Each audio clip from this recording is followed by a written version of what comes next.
That's fair enough, and the last thing that we would want to do is prejudice the actions of or potential actions of the central bank.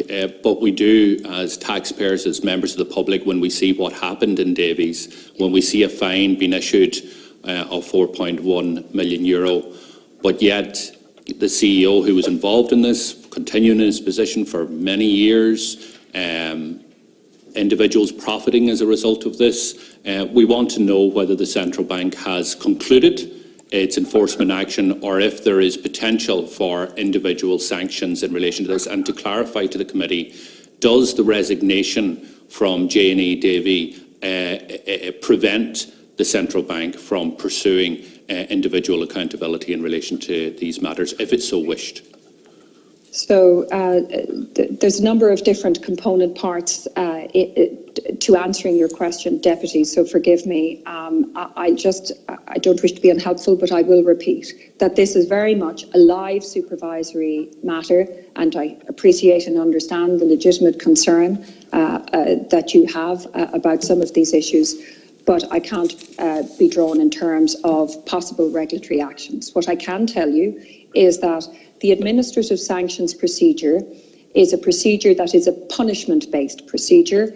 It is about imposing punitive measures on firms where they have broken the rules. And we have taken a case against Davy, the firm, in this enforcement outcome, and they are the penalties that you see and the detail of the course of conduct. The way the scheme is set up is that the obligations of regulation are obligations that rest on the firm. And once that is done, one can turn to either considering participation cases, which is the route through to individual accountability. And I've said previously, in other cases, the central bank has a track record of going to the High Court and the courts to vindicate our right to take those cases. And we have a track record of bringing those cases, even in the face of complex information and complex litigation, and we're committed to doing that where it's possible to do so.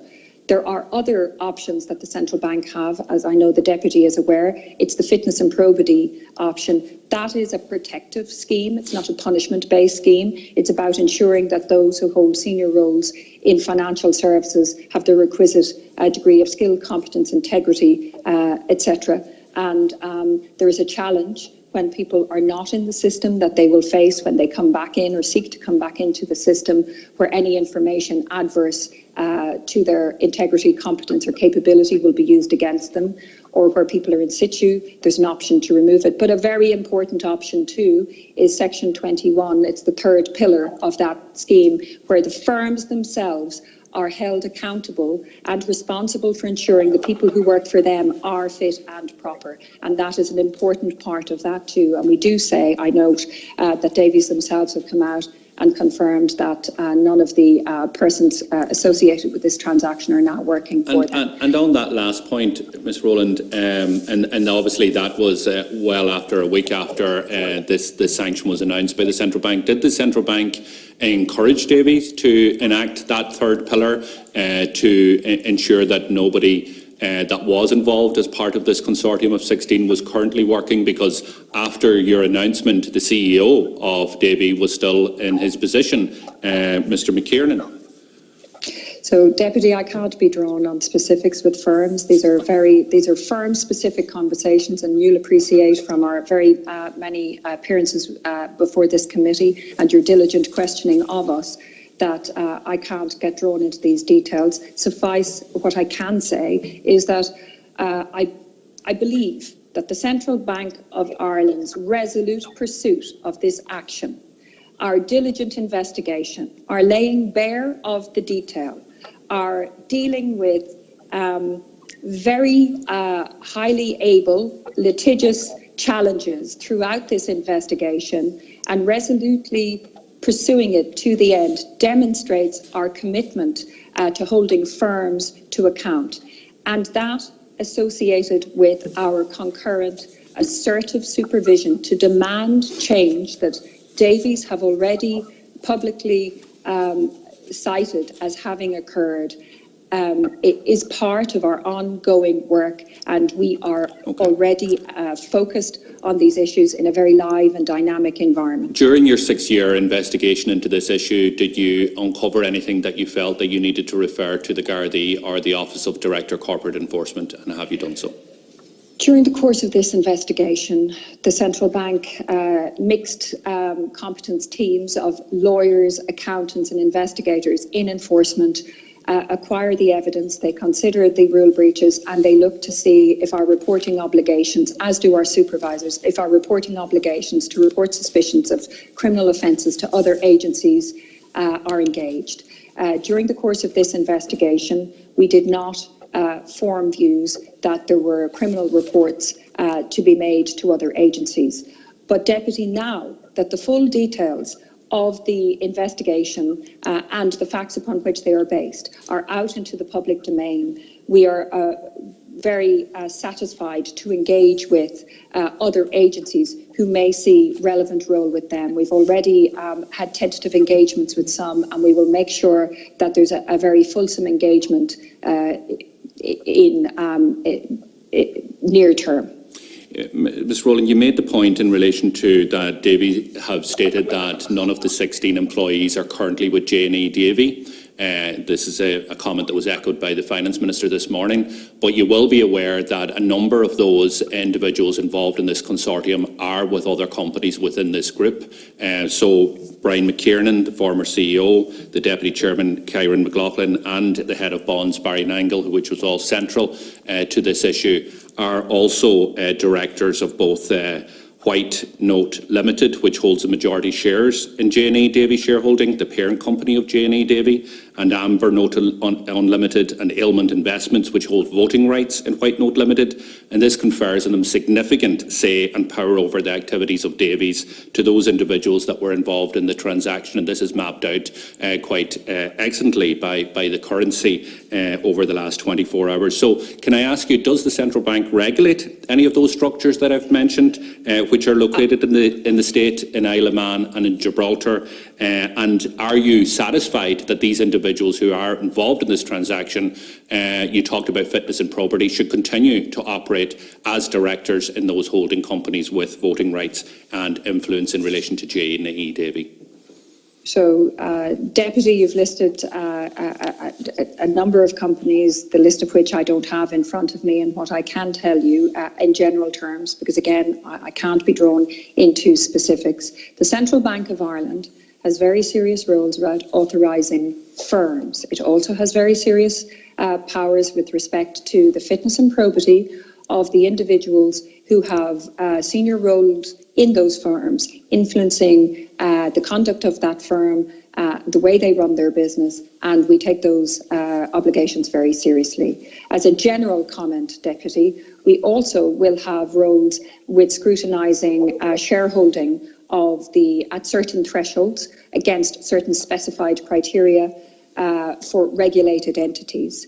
And that is the general position. And I can't be drawn then on specifics here, save to say that we are highly focused on this issue, and we will look at doing our job effectively and with diligence. I appreciate that, but you matters. have made the comment that the 16 individuals have left J&E Davies, but J&E Davies is only one company. There is holding companies and then companies above that, in which the key players in this transaction, the Deputy Chairperson, the Head of Bonds and the former CEO, all former positions within Davies, are actually the directors of those companies, have actually voting rights in relation to those companies. So has the Central Bank looked at the structure? Have you satisfied yourselves, because you can't satisfy yourself that they're no longer in Davies when they're actually running the mothership? You know, have you satisfied yourself, and is there a competence here in terms of the Central Bank in relation to fitness and property as to those individuals continuing to participate at that level within the command structure of that organisation? So, Deputy, again, fitness and probity specifically attaches to pre-approved control functions and control function holders in the firms that we regulate. And that is separate and distinct to shareholdings. And the shareholding structure will be associated with the regulated firm and certain levels and thresholds. I don't have the details of that to hand, but I am absolutely undertaking that the central bank is looking at all regulatory issues in this regard. And perhaps, if I might... I appreciate that. No, I appreciate that. If you're looking at that, I can understand that this is still ongoing. You know, when we go back to the 16 individuals, and now we know that none of them at least are in J&E Davies, but when we look at J&E Davy, we see a link, and we're not suggesting that there is anything inappropriate to the individuals who have transferred from different places in relation to J&E Davy, but you've had the current CEO is now the former CEO of AIB. You've had changes from the Department of Finance to Davies and Davies to the Department of Finance. You've had the NTMA people move into Davy. And as I said, I'm not suggesting that any individual who's made those transfers have done anything at all inappropriate. But in relation to the 16 individuals, which you know the names of, I assume, can you assure us that they are not operating in any senior roles in any other regulated entities? For example, banks that we have a state ownership in, or the Department of Finance, are any of them in the NTMA today, or are any of them in other regulatory bodies having moved on from Davy? So, Deputy, I'm afraid that I would wish to answer your questions. I understand your concern, but I just can't be drawn into comments about individuals at this stage. Well, you will appreciate this is a live supervisory issue, and I'm being asked significant numbers of questions, and I perfectly understand the questions, but I can't be drawn about any of these matters. Safe to say that we are absolutely focused on this, and we are all options. Look, I appreciate that. Okay, if we're not going to get the information, we're not going to get the information. In relation to the lack of candour, the frustration, the litigiousness, as you mentioned, in relation to Davies, when did that stop? Was that going right up until 2021, or was there cooperation with the investigation at board level after a certain point? We certainly have experienced a very challenging approach to this investigation throughout the entirety of the investigation. And I can speak for the central bank in saying we were preparing to expect this matter to go to contested hearing at inquiry. Well, given that you've said that there was, and I appreciate I'll put maybe two questions together. If I could that this was contested and difficult right throughout the period. The current CEO of Davy, as I mentioned earlier, is Bernard Byrne, who was a board member in 2019, which obviously would have some knowledge of the investigation and the interaction with the central bank. Is there a question in relation to giving the challenges, the frustration that the central bank experienced during this period? Is there now a question for Mr. Byrne to outline his role, his knowledge and his experience in relation to the challenges to the central bank in relation to their investigation? And then finally, my question also along the same lines is, you know, we can't understand for the life of us how, after everything you've said, after a 6-year investigation, that Davy gets a reduction of 30% in the fine. So the fine was supposed to be €5.9 million. It was reduced to €4.13 million in accordance with an early settlement discount scheme which promotes early resolution of matters.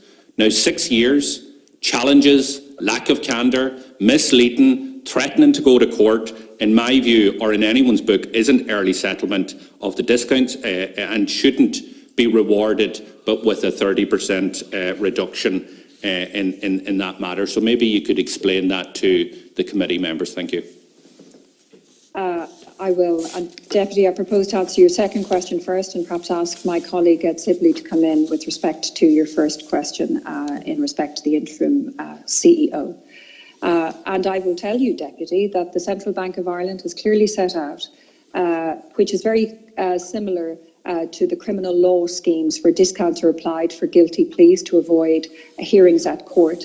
we have applied a 30% discount scheme for cases that settle and avoid the necessity of going to inquiry, with the time, expense and most importantly of all, the precious application of skilled enforcement resource that can be better utilised in pursuing, for example, individual accountability cases in Tracker, or pursuing any number of the very serious, complex cases that we have in our enforcement division to pursue against firms. And it is in light of that well-founded public good of an incentive for to see firms come, accept the matter through a settlement procedure where a very honest, transparent public statement is put into the public domain for accountability, and avoids the need to go to another complex hearing phase, which is just absolutely part of due process, and as is the right of firms, but notwithstanding that, it is in a very significant public good for the Central Bank of Ireland, where the enforcement staff can better apply their time to pursuing other important cases. And it is for that reason that the 30% discount scheme was applied, and it is very much in line with what the criminal courts will do with guilty pleas that avoid the need for a trial, which does add another burden. And if I could ask my colleague, Mr. Sibley, to deal with your question regarding the interim CEO.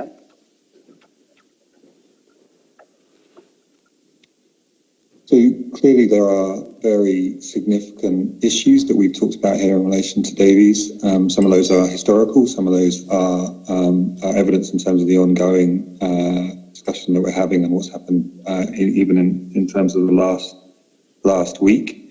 We have a robust fitness and probity regime where we would expect anyone appointed to a senior position in a significantly sized firm such as Davies to be assessed on their fitness and probity for that role.